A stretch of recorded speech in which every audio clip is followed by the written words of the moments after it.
Good evening, Jessica Van Vonderen with ABC News. Queenslanders have suffered through temperatures at least 10 degrees above average as the heatwave sets in for the weekend. 36 people had to be treated for heat stress. Thargomindah in the southwest was the hottest place on 46 degrees. Birdsville wasn't far behind on 45.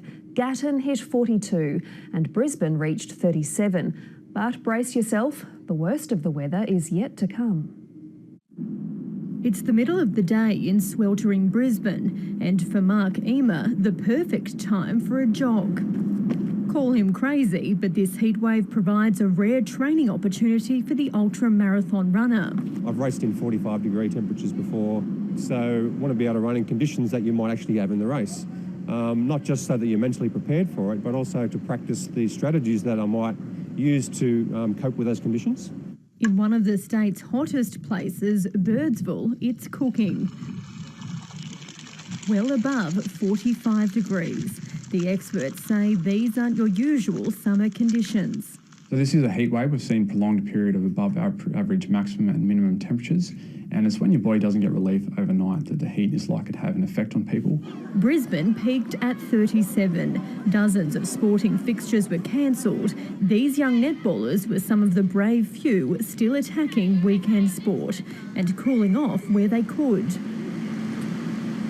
Bowls fans too weren't kept away, but they admit the belting sun has its side effects. The heat does affect my bowls game. Come winter time, I do find that I'm a little bit more precise. Further south on the Gold Coast, beaches were closed because of rough seas, but the warnings weren't enough to stop some desperate to cool down. The water's beautiful. Absolutely good. Absolutely, very rough, very dangerous, so we just played in the shallows. It's too hot to stay out here. We'll get sunburn. At this animal refuge, popsicles were on the menu for the furry friends. They're hot. They're definitely hot, but we're doing everything that we can to try and keep them cool. So we're putting out wet towels for them. We've got a sprinkler system. Across the southeast, temperatures soared to more than 10 degrees above average. But be warned, there's still more to come tomorrow. We're forecasting 39 degrees in Brisbane City tomorrow and 43 degrees at Ipswich. That's about 10 to 12 degrees above the February average, so extremely hot conditions.